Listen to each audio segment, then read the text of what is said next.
Today we're going to talk about my Leica Q2 and my long-term review on it. If you guys have been following this channel, you guys know that I purchased a Leica Q2 about 6 months ago. I've been shooting with it a lot. I brought it to Hawaii and I shot a bunch of amazing pictures with it. And I have to say, this is an amazing camera.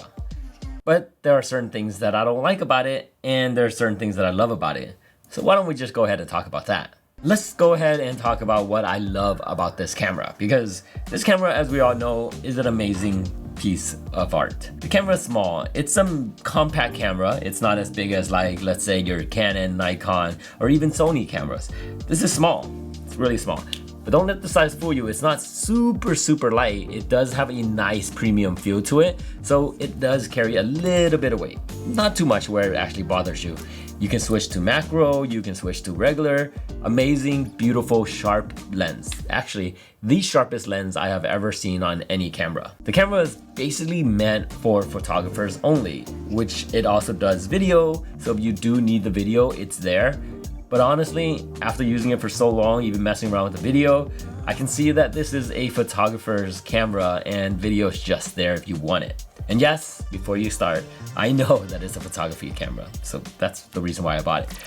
You can switch the shutter speed up here, and then you can also switch then the shutter speed here if you adjust the micro shutter speed. And same goes for like the ISO. You can switch the buttons here. As you can see, there's not that many buttons here. And there's no slots, so like no microphone jacks and no USB Type-C. It's just these buttons, a battery, and an SD card. One SD card. Not a big deal. I don't really use 2 SD card anyways. The camera feels super nice in the hand, especially when you have this thumb grip. All this feature, all in this compact Leica body. It's beautiful. The color's amazing. It's super sharp. The focusing is really nice. I can go on. And I would love to carry this camera around everywhere, but let's go ahead and talk about why I don't like this camera. First of all, I can't switch out the lens. And I knew this coming into buying this camera. It's a 28 fixed lens, and I knew this. And I really thought I can get used to that 28, but there's a lot of times where I find that I need more than a 28. And by having this camera, I'm stuck with it. And I can't do more than that. There's certain things I like to shoot that I need a different lens. But like I said, it is stuck on the 28. So that doesn't knock on this camera at all. It more knocks on the fact that for what I shoot, I need more than 28. So I guess the camera isn't really bad on that part. It's just I need more.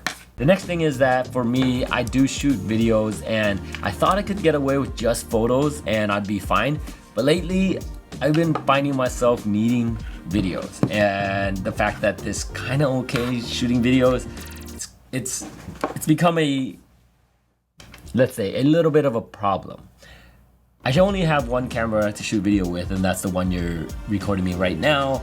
And I really like to shoot this with video, but it's just so difficult. As in, I don't like the way it looks. And when I don't like the way something looks, it's really hard for me to post it or use it. I don't know. I'm just built weird like that.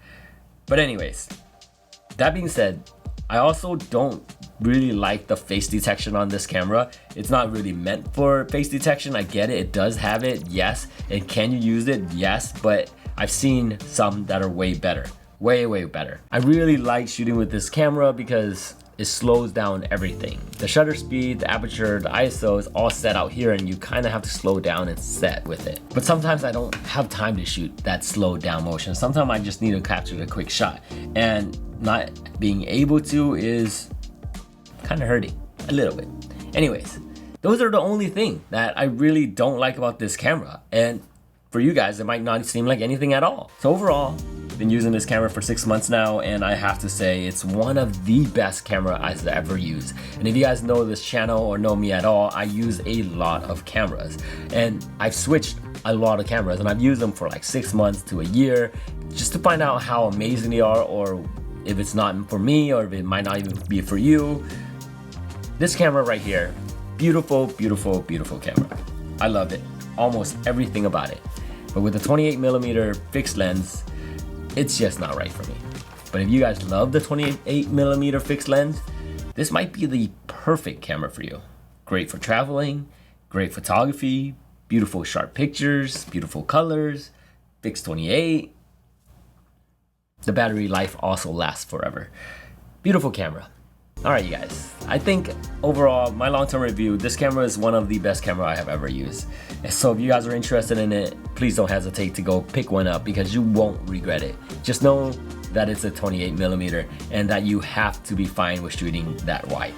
If you're not, even slightly bit, even if you're like from 50 or 85 or 70 to 200 kind of photographer and you're like, you know what, I think I'll be fine with 28. Think again. Think a little bit closer. Hop on the 28 in your camera and just use it for like 2 months before you think about buying this and see if you like it. If you do, this is a huge upgrade. My name's Andy. If you guys do like this channel, make sure you subscribe. In here, we do talk about photography, cameras, videography, and sometimes I do mess around with tech. Other than that, you guys, I'll catch you guys later. Peace out.